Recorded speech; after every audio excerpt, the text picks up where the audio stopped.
السلام علیکم دوستو، کیسے ہو؟ امید کرتا ہوں آپ سب خیریت سے ہوں گے۔ آج آپ کے سامنے لے کر حاضر ہوئے ہیں بیان قاری محمد حنیف صاحب ملتانی رحمۃ اللہ علیہ اور مولانا حسین احمد مدنی رحمۃ اللہ علیہ، یہ جو دارالعلوم دیوبند کے بڑے استاد رہے ہیں، ان کے بارے میں آپ کو یہ بیان سنائیں گے کہ آپ کس طرح سے ان کے یہاں دسترخوان پر لوگ کھانا کھایا کرتے تھے۔ قاری محمد حنیف صاحب ملتانی رحمۃ اللہ علیہ نے اس بیان کو اپنے انداز میں بہت اچھے انداز میں کیا ہے اور حقیقت بتایا کہ جتنے لوگ دور دراز سے تشریف لاتے دیوبند میں، وہ مولانا حسین احمد مدنی رحمۃ اللہ علیہ کے مہمان ہوتے تھے۔ آئیے دوستو سنتے ہیں۔ کا پانی نہیں بدلا، بیان ہی وہی پانی جو اسماعیل علیہ السلام کی نرم و نازک ایڑیوں سے نکلا تھا، وہی پانی آج موجود ہے۔ اگر کوئی بیمار ہو جائے، حاجی چل نہ سکے، اسے بھی ریڑی میں بٹھا کر اس علاقے سے گھسیٹا جاتا ہے جہاں مائی ہاجرہ دوڑی تھی۔ اندازہ لگاؤ، جب بندہ اس پر توکل کرتا ہے تو خدا اس کی اداؤں کو قیامت تک جاری رکھتا ہے۔ بیت اللہ کا طواف کرتے ہیں، اللہ پاک جل شانہ جتنے لوگ پہنچ گئے سب کا حج قبول فرمائے، اور جو نہیں جا سکے زیارت حرمین سے شریفین سے سب کو مالا مال فرمائے۔ دوسرا موقع ہے حضرت ابراہیم علیہ السلام پہ، یہی چاند یہی مہینہ 7ویں تاریخ کو حضرت ابراہیم علیہ السلام نے خواب دیکھا، سپنا دیکھا کہ اللہ پاک فرماتے ہیں ابراہیم میرے نام پہ صدقہ کر، میرے نام پہ صدقہ کر۔ ابراہیم علیہ السلام صبح اٹھے، 100 اونٹ قربان کر دیے، 100 اونٹ قربان کر دیے۔ 8ویں رات کو پھر خواب دیکھا، ابراہیم علیہ السلام نے صبح اٹھ کر پھر 100 اونٹ اور قربان کر دیے۔ کئیوں کو تو یہ بات سن کر بخار چڑھ رہا ہوگا کہ یار ہر روز کے 100 اونٹ قربان کر دیتا تھا۔ وہ پیغمبروں کا جد امجد ہے، ہزاروں نبیوں کا باپ ہے، کہ میرے تیرے جیسا تھا وہ؟ ہم لوگ کوئی قربانی کرتے، سر سے اتارتے، سیر و لامن والا کام ہے۔ ہم کیا جانے خدا کی خدائی کو، اس کی رضا کو اور اس کی خوشنودی کی قدر کو جو ان لوگوں کو تھی، وہ ہمیں 100 میں سے ایک حصہ بھی نہیں ہو سکتی۔ پیغمبروں کی شان نرالی، پیغمبروں کی آن نرالی، اور براہ راست خدا کے نمائندے ہوتے ہیں۔ خداوند کریم ان سے ہم کلام ہوتا ہے اور اپنی آسمانی کتابیں پروردگار عالم پیغمبروں کو عطا فرماتے ہیں۔ چنانچہ پھر مالک کائنات نے آزما لیا۔ ویسے بھی حضرت ابراہیم علیہ السلام بہت ہی نرالی شان کا پیغمبر ہے۔ ایک بات آپ کو بتاؤں، آپ حیران ہوں گے، ساری زندگی میں مہمان کے بغیر ابراہیم علیہ السلام کھانا نہیں کھایا کرتے تھے۔ 5-5 7-7 10-10 میل میں تلاش کر کر کے مسافر پکڑ کے لایا کرتے تھے، مہمان کے ساتھ کھانا کھاتے تھے۔ ایک ہم ہیں، اگر دکان پہ خوہ پہ پتہ چلے نا کہ تیرا فلانا رشتہ دار آ رہا ہے، بخار چڑھ جاتا ہے، پہلے شروع ہو جاتا ہے بخار۔ مہمان نوازی کرنا سنت تھا، ہمارے لیے پھانسی بن گئی، پریشانی کا ذریعہ بن گیا، عادت نہیں۔ چنانچہ حضرت ابراہیم علیہ السلام ایک دن ایک مہمان لائے، بڑے دور سے مسافر کو پکڑ کے لائے اور اس کے سامنے کھانا رکھا تو فرمایا پڑھ بسم اللہ الرحمن الرحیم۔ وہ کہنے لگا میں تو اس نام کا منکر ہوں، میں تو خدا کے نام کا ہی منکر ہوں۔ وہ تھا کافر۔ ابراہیم علیہ السلام کو غصہ آیا کہ میرے خدا کے نام کا منکر ہے، جا دفع ہو جائے یہاں سے، چلا جا اٹھ کے یہاں سے۔ وہ چلا گیا۔ اللہ پاک کی طرف سے زجر آئی، میرے خلیل مجھے بھی تو پتا ہے کہ یہ میرے نام کا منکر ہے، بڈھا ہو گیا یا اس کی اتنی عمر ہو گئی، اس سے قسم دے کے تو پوچھو اس کو میں نے کبھی بھوکا رکھا؟ مجھے بھی تو معلوم ہے کہ یہ میرے نام کا منکر ہے، اچھی طرح جانتا ہوں، میں نے ساری زندگی میں اسے بھوکا کبھی نہیں سنایا۔ تیرے دسترخوان پہ ایک دن آیا دھکا دے دیا، کیوں دھکا دیا تم نے؟ اسی کو کہتا کیا آواز آئی، بس اٹھا کر رکھ اپنا دسترخوان تو، اور ہے نہیں میرے بندوں کا رحمان تو، اپنا دسترخوان لپیٹ کے رکھ دے، جا مہمانوں کو تلاش کرتا نہ آئندہ پھرنا، تو نے میرے ایک بندے کو کیوں دھکا دیا؟ میں بھی تو جانتا ہوں وہ میرے نام کا منکر ہے۔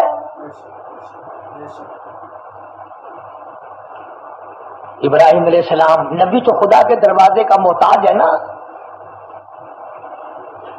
ہمارے زمانے کے پیر تو اگرچہ ڈانگ سوٹا لے کر اللہ میاں پہ پل پڑتے ہیں، مگر خدا کے سامنے نبی بڑا محتاج ہے۔ جب اللہ کی طرف سے ڈانٹ آئی، ابراہیم علیہ السلام پھر اس کے پیچھے، بڑے میاں او بزرگو او اللہ والے۔ انہوں نے دیکھا پھر ابراہیم علیہ السلام آ رہے ہیں، انہوں نے کہا چل میرے ساتھ کھانا کھائیے۔ اس نے کمال ہے تیرے علی، ابھی تو مجھے لے کے گیا تھا، پھر دھکا دیا اور پھر بلانے آ گیا۔ پہلے لے کے گیا تھا، پھر دھکا دیا، پھر بلانے آ گیا۔ توجہ کرنا، ابراہیم علیہ السلام رو پڑے، فرمایا میں اپنے بس میں نہیں ہوں، میری زبان، میری آنکھ، میری انگلی، میرا سانس یہ اس مولا کے ہاتھ میں ہے، جیسے وہ حکم دے گا مجھے وہ ایسا کرنا پڑے گا۔ میں خود نہیں آیا، میں اس رحمان کا بھیجا ہوا ہوں جس کا تو نام پسند نہیں کرتا۔ وہ بوڑھا مسافر واپس آیا اور کہنے لگا خلیل پہلے خدا کا نام سکھا پھر کھانا کھلا۔ جو خدا اتنا مہربان ہے کہ جو میری وجہ سے تجھے دھمکی ملی، میں گناہگار کی وجہ سے تجھے ڈانٹ پڑی، اور اس خدا کا مجھے نام سکھا۔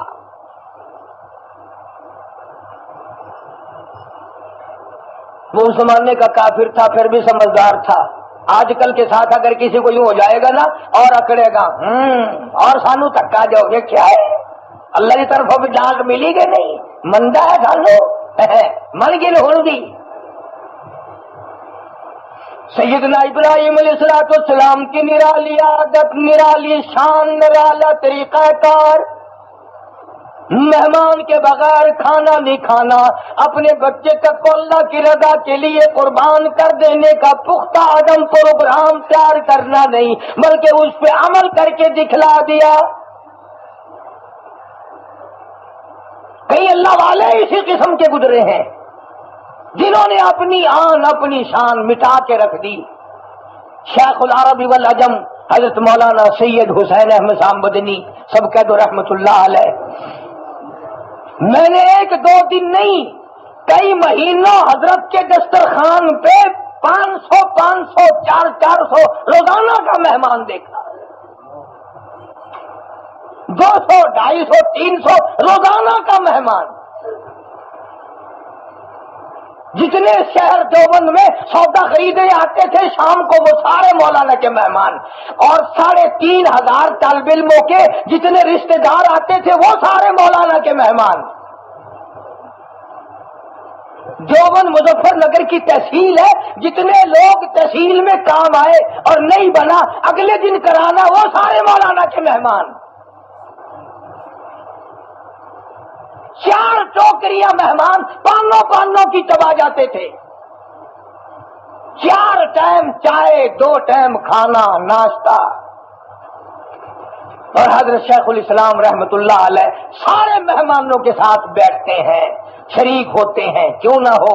خدا کی قسم یہ وہ برکتوں والا جوان ہے جس کو اللہ پاک نے 16 برس اپنے محبوب کے روزے پہ بٹھا کر اپنے محبوب کی حدیث پاک پڑھوائی۔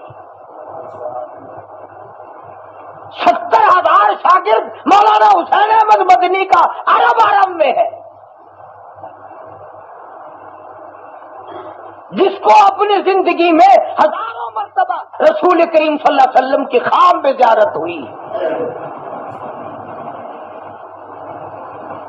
اتنا بڑا مہمان نواز ہم نے زندگی میں دیکھا تو کیا سنا تک نہیں۔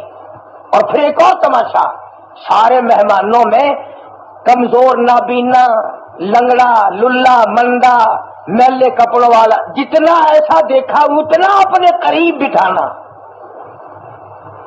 اتنا ہی اپنے قریب بٹھانا، خود اس کے ہاتھ پہ روٹی رکھنی، خود سالن آگے بار بار بتانا۔ یہی وجہ تھی کہ ان لوگوں نے انگریز جیسے ظالم کے سامنے آنکھ میں آنکھ ڈال کر وہ اس کے ناک میں دم کیا۔ ہندوستان کی سرزمین، بر صغیر پاکستان ہندوستان کی سرزمین چھوڑنے پر مجبور کیا ان اللہ والوں نے انگریز لانتی کو۔ اتنا وفادار جوان قید 4 سال کی استاد کی ہوئی، اور مولانا مدنی نے استاد کی خدمت کی وجہ سے اپنے آپ کو بھی 4 سال جیل میں ہی رکھا۔ تو اگر استاد کو جیل چلا جائے، زیادہ کلو زیادہ امداد کیا کرے سو، استاد جی تسا غلطی کیتی ہے، ایمان نال یہ جو کام نہیں کرنا چاہیے، تو ہم کو کیا پئی ہے، تو سمجھتے اللہ اللہ کرو۔ ہاتھوں اوندا کیتا کریتا جڑا ہے نا، اوندا جڑے ویلے تے بیڑا نہ پڑ ونجے ول مردے نہیں۔ مولانا مدنی رحمت اللہ علیہ کے گھر سے جیل میں رہتے رہتے 19 جنازے نکل گئے، پرواہ نہیں۔ اور جب بھی کسی نے کہا مولانا آ جاؤ، تھوڑی سی تو اپنے اندر جذبات کو ٹھنڈا کرو، تھوڑی سی تو بدل جاؤ، بس ایک ہی جواب ہے، ہری ہے شاخ تمنا، ہری ہے شاخ تمنا، ابھی جلی تو نہیں، اور جگر کی آگ دبی تو ہے، بجھی تو نہیں، جب جفا کی تیغ سے گردن وفا شاروں کی کٹی ہے برسر میدان، مگر جھکی تو نہیں۔ مولا کو راضی کرنے پہ لگ گیا، اسے کٹنے کٹانے کا کوئی غم نہیں ہوتا، وہ تو صرف یہ سوچتا ہے کہ میرا رب مجھ سے راضی ہو جائے۔ غازی علم الدین سے ماں نے کہا بیٹا تیرے ہاتھوں پہ مہندی لگی ہوئی ہے، تو کہاں چلا ہے؟ غازی علم الدین اپنی اماں کو کہتا اماں میں شادی کروں میرے نبی کی توہین ہوتی رہے، میں شادیاں کروں، میں دلہا بنا پھروں، میں گوشت بنا پھروں، اور میرے محبوب صلی اللہ علیہ وسلم کی توہین ہو، راجپال جیسا کان کالی کملی والے کی توہین کتابوں میں چھاپ کر لوگوں میں تقسیم کرے، میں شادی نہیں کرتا۔ انہوں نے کہا پھر کیا پروگرام ہے؟ انہوں نے کہا امی اب تو جنت میں شادی کا ارادہ ہے، اب تو جنت میں شادی کا پروگرام ہے بس۔ غازی علم الدین کی ماں بھی ماں تھی، نہ روئی نہ دھاڑ دھاڑ کی تھی، نہ شور مچایا پھڑے ہوئے منڈا کتنے چلا ہوئے پھڑے ہو، یہ کو سمجھاؤ، ایک گالا تھی گیا کملا تھی گیا، ایک مولوی صاحب کی تقریر سن کے پاگل ہو گیا، پکڑیو سمجھاؤ اسے رسوں میں باندھ دو۔ ہائے ہائے کچھ تو پیغمبر کا عشق تھا نا ماں کے دل میں بھی۔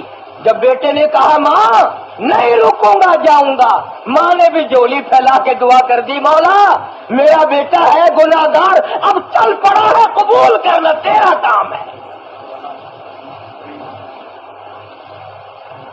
میرے مولا میری جولی کو خالی نہ لوٹانا، اب یہ چل پڑا ہے منظور فرما۔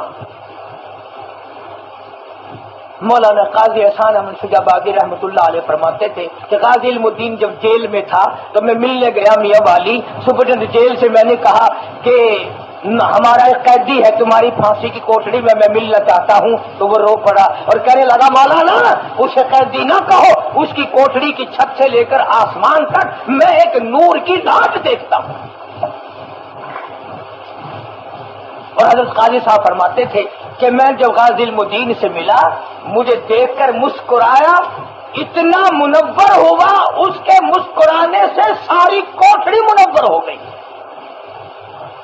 اور جب میں نے پوچھا کہ تیرا کیا حال ہے, جب میں نے پوچھا کہ تیرا کیا حال ہے, تو کہنے لگا قاضی صاحب اگر میں اپنا حال آپ کو بتا دوں تو دنیا میں کوئی رہنا پسند ہی نہیں کرے گا. اس نے کہا کیوں, کیا حال ہے؟ کہنے لگا جب سے اس کوٹڑی میں آیا ہوں اپنے محبوب کی عزت کے لیے ہر رات میں سرکار مدینہ سب کہہ دو صلی اللہ علیہ وسلم کا دیدار کرتا ہوں. ہر رات مجھے اپنے آقا مولا صلی اللہ علیہ وسلم کی زیارت ہوتی ہے اور منتظر ہوں اس گھڑی کا. کس کا؟ کہتا کے لیے پھرتی ہے بلبل, لیے پھرتی ہے بلبل چونچ میں گل, اور ڈھونڈتی ہے شہید ناز کی تربت کہاں ہے. میں منتظر ہوں کب پھانسی لگوں, کب جنت میں میرا ڈیرا بن جائے. قربانی کے اوپر بات کر رہا تھا. عرض کرنے کا مقصد یہ ابراہیم علیہ السلام سے اللہ پاک نے یہ سپنے میں حکم, وہی ہوتی نبی کا خواب بھی, فرمایا میری راہ پر وہ چیز قربان کر جو دنیا میں تجھے سب سے زیادہ محبوب ہو. تو سمجھ گئے کہ اسماعیل علیہ السلام کی قربانی مانگی. تو صبح اٹھ کر اس کا پروگرام بنایا. 10ویں تاریخ تھی. قرآن کریم نے تفصیل سے اس واقعے کو ذکر فرمایا. انشاءاللہ عید کے موقع پر وہ تفصیل سے میں بھی سنا دوں گا. قرآن کریم یعنی ابراہیم علیہ السلام نے اپنے بیٹے اسماعیل علیہ السلام سے جو مشورہ کیا, صلاح لی, بیٹا باپ بیٹھے ہیں پہاڑی پہ اور دونوں نے جو مشورہ کیا, سوال جواب کیے, اللہ کو اس پر اتنا پیار آیا قرآن میں نقل کر دیے. قرآن کریم میں نقل فرما دیا باپ کی گفتگو بھی, بیٹے کی گفتگو بھی. اس لیے بڑا عظیم کارنامہ ہے. اور حضرت ابراہیم علیہ السلام کی قربانی والے کارنامے کو اتنی مقبولیت عامہ فرمائی, قیامت تک کے لیے اس کو جاری ساری کر دیا کہ میرے خلیل امت محمد عربی صلی اللہ علیہ وسلم پر یہ واجب ہے کہ قیامت تک وہ قربانی کرے. اور یہ جانور جو قربانی میں کیے جاتے ہیں وہ جانور قربان کریں گے, وہ دمبے اور بکرے قربان کریں گے, وہ گائے اور بھینس قربان کریں گے, وہ اونٹ قربان کریں گے. اللہ پاک نے وعدہ فرمایا میرے خلیل مجھے اپنی کبریائی کی قسم وہ جانور قربان کریں گے میں ان کو ثواب ایسا ہی دوں گا جیسے اپنے بیٹے کو میرے نام پہ قربان کر دیا.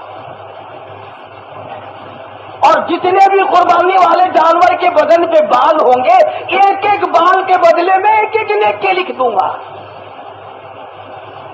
خون زمین پہ گرنے سے پہلے ہی قبول کر لوں گا. کیا خدا کی ہم لوگوں پہ مہربانی ہے.